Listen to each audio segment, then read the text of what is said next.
Como vai, aluno? Nessa aula nós estudaremos a lei de Gay-Lussac, que é uma das leis dos gases. Nós temos que lembrar que as leis dos gases, que são 3, elas estudam o comportamento dos mesmos quando ocorrem alterações de pressão, volume e ou temperatura dos sistemas que os contêm.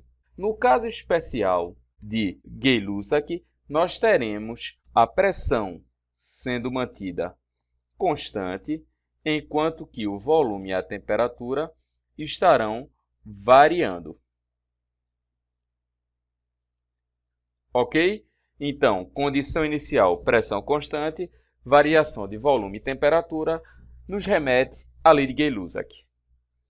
Vamos para o enunciado dessa lei. Aqui está a imagem do cientista que enunciou: o volume ocupado por um gás é diretamente proporcional à sua temperatura absoluta em Kelvin, quando a pressão é mantida constante. Aqui, mais uma vez para vocês, a condição para a ocorrência da lei de Gay-Lussac. Pressão ser mantida constante. O que ele quer dizer com volume diretamente proporcional à temperatura? Ele quer falar que o volume inicial sobre a temperatura inicial é igual ao volume final sobre a temperatura final. Tá bom? Tomem muito cuidado com o fato da temperatura ser absoluta, ou seja, a temperatura ser em Kelvin. É o maior fator de erro. Ok? Voltando para a equação. Nós temos inicialmente uma condição pré-estabelecida de volume e temperatura, tá bom? E nós causamos uma perturbação nesse sistema, a pressão constante, onde nós aumentamos o volume. Se nós aumentamos o volume, a pressão foi mantida constante, para que essa igualdade continue estabelecida, nós tivemos um aumento de temperatura. Por isso que nós dizemos que é diretamente proporcional.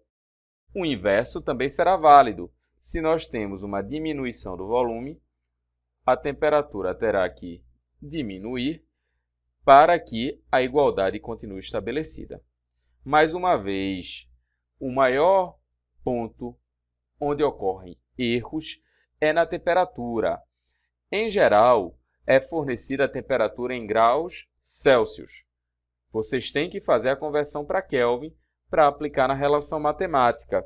E como é que nós fazemos essa alteração de unidade? Usamos essa equação. Temperatura em Kelvin é igual a temperatura em Celsius mais 273. Tá bom? Então, pegamos a temperatura fornecida, em geral em graus Celsius, somamos com 273, chegamos à temperatura em Kelvin. Caso a temperatura fornecida já seja em Kelvin, não temos que fazer alteração nenhuma, apenas aplicar na relação. Vamos aplicar essa relação em uma questão. Coloquei um exemplo para vocês. Um gás na temperatura de 27 graus Celsius é aquecido até a temperatura de 127 graus Celsius. Qual o volume ocupado ao final do aquecimento, sabendo que no início ocupa 3 litros? Então, nós temos o seguinte. Aqui, um gráficozinho de volume e temperatura. Tá? Nessa questão, admitimos pressão constante. No início, nós tínhamos um volume de 3 litros. E a temperatura? A temperatura era 27 graus Celsius, mas nossa temperatura tem que estar em Kelvin. Então, vamos fazer a conversão. Temperatura em Kelvin vai ser igual a temperatura em graus Celsius, que é 27, mais 273. Isso aqui vai dar igual a 300 Kelvin. E foi aquecido até 127 graus Celsius. Deixa eu colocar logo os 300 aqui. Foi aquecido até 127 graus Celsius.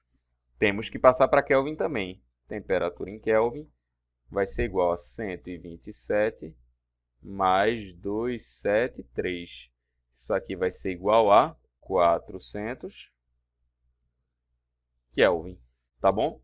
Então, quando a temperatura subir para 400 Kelvin, qual será nosso volume? Aplicando a lei de Gay-Lussac, teremos que V1 sobre T1 vai ser igual a V2 sobre T2. Volume inicial, 3. Temperatura inicial, 300. Volume final, desejo descobrir, sabendo que minha temperatura final é 400. Ok? Faço o meio pelos extremos, né? Vai ficar 3 vezes 400 sobre 300. Volume final vai ser igual a 3 vezes 400 sobre 300. Posso cortar aqui, como só tem multiplicação, os zeros. Posso cortar o 3 com o 3. Então, meu volume final vai ser de 4 litros. Então, está demonstrado para vocês a lei de Gay-Lussac. Ok? Com isso, concluímos as aulas. Faça o exercício e pratique bastante essa lei.